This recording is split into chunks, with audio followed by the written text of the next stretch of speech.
ओम नमस्ते जी। आइए आज की चर्चा को प्रारंभ करते हैं। ऋग्वेद के प्रथम मंडल का दूसरे सूक्त का पहला मंत्र है। ओम वायवाया ही दर्शते में सोमा अलंकृतः तेषां पाहि श्रुधि हवम। वायु, हे अनंत बलयुक्त सबके प्राण रूप अंतर्यामी जगदीश्वर, आया ही आप हमारे हृदय में प्रकाशित हुए। दर्शतः, हे ज्ञान से देखने योग्य, इमे सोमः, ये संसार के सब पदार्थ जो आपने अलंकृता सुशोभित किए हैं, तेषाम पाहि, उनकी रक्षा करें।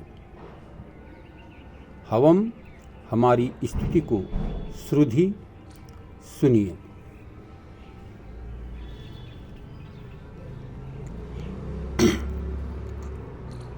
तो यहाँ पर चर्चा है कि हे अनंत बलयुक्त जीवनदाता दर्शनीय परमात्मन, आप अपनी कृपा से हमारे हृदय में प्रकाशित हुए और जो उत्तम उत्तम पदार्थ आपने रचे हैं और हमको दिए हैं, उनकी रक्षा भी आप करें। हमारी इस नम्रता युक्त प्रार्थना को कृपा करके सुने और स्वीकार करें। तो यहाँ पर भी बहुत सुंदर चर्चा इस मंत्र के माध्यम से आई है कि वायवाया ही दर्शते में सोमाम अलंकृताम। हे अनंत बलयुक्त जीवनदाता दर्शनीय परमात्मा, दर्शन करने के योग्य, वह अनंत बलों से युक्त है और जीवन का देने वाला है, जीवन दाता है, जीवन दायिनी और दर्शनीय, दर्शन करने के योग्य उस परम पिता परमात्मा। आप अपनी कृपा से, कहा हे प्रभु, आप अपनी कृपा से हमारे हृदय में प्रकाशित हो जाइए। हम पर ऐसी कृपा कीजिए कि हमारे हृदय में प्रकाशमान हो जाइए, हमारी रक्षा कीजिए और उत्तम उत्तम पदार्थ जो आपने हमारे लिए रचे हैं, उनकी भी आप रक्षा कीजिए। जो भी उत्तम पदार्थ आपने हमारे लिए तैयार किए हुए हैं, रचे हुए हैं इस संसार में, उनकी भी आप रक्षा कीजिए। हमारी इस नम्रता युक्त प्रार्थना को कृपा करके सुने और स्वीकार करें। हे प्रभु, आप हमारी इस प्रार्थना को कृपा करके नम्रतापूर्वक जो हम प्रार्थना आपसे कर रहे हैं, इसको सुने और हमारी प्रार्थना को स्वीकार करें। तो बहुत सुंदर बात, बहुत सुंदर चर्चा इस मंत्र में आई है कि हे प्रभु, आप अनंत बल के देने वाले, अनंत बल युक्त हैं, आपके अनंत सामर्थ्य है, सब प्राणियों के जीवन दाता हैं, जीवन को देने वाले हैं। आप ही हे परमपिता परमात्मा, आप ही दर्शन करने के योग्य हैं। तो आपसे हम याचना करते हैं, प्रार्थना करते हैं कि प्रभु, आप अपनी कृपा से हमारे हृदय में विराजमान हो जाइए।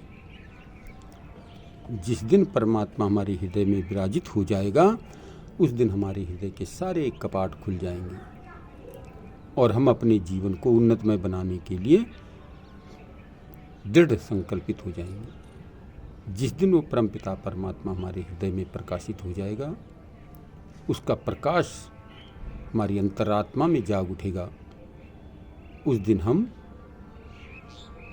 परमात्मा के बताए हुए मार्ग का अनुसरण करने के लिए तत्परता से, दृढ़ता से तैयार हो जाएंगे। तो इसलिए इस मंत्र में कहा गया कि प्रभु, आप अनंत बल युक्त हैं, आप अपने अनंत सामर्थ्य से हमारे हृदय में प्रकाशित कीजिए और हमारे लिए जो उत्तम पदार्थ आपने रचे हैं, प्रभु, आप उनकी भी रक्षा कीजिए।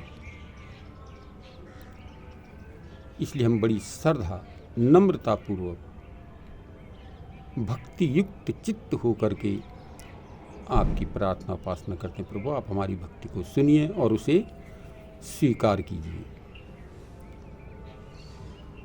जो विचार हम आपके सामने प्रस्तुत कर रहे हैं प्रभु, आप हमारी वाणी को सुनिए, हृदयंगम करने की कृपा कीजिए और हमारे हृदय में प्रकाशित हो जाइए, ताकि हम निरंतर आपका ही चिंतन, आपका ही ध्यान, आपका ही ध्यान करते हुए इस जीवन को जो है श्रेष्ठ और उत्तम बना सकें, मानव जीवन की सार्थकता को सफल कर सकें। हे प्रभु, आप ऐसी कृपा कर दीजिए कि हमारा जीवन सुदृढ़ बन सके, सफल बन सके, हम आपके बताए हुए मार्ग का अनुसरण कर सकें, यानी आपके बताए हुए वेद मार्ग का अनुसरण करते हुए अपने जीवन को आगे बढ़ा सकें। तो ये इस मंत्र में प्रार्थना है, चर्चा है कि हम अपने जीवन को सार्थक बनाने के लिए उस अनंत बल सामर्थ्य परमात्मा की ही उपासना भक्ति करें और उसी को अपने जीवन में धारण करने का प्रयत्न करते, हृदयंगम करने का प्रयत्न करें। तो इस मंत्र में ये चर्चा है, हम अपने जीवन को बनाने के लिए उस परमपिता परमात्मा का ही चिंतन मनन और ध्यान करें, तो हम अपने जीवन को उन्नतमय बना सकते हैं। आइए आज की चर्चा को यहीं पर विराम करते हैं। ओम शांति।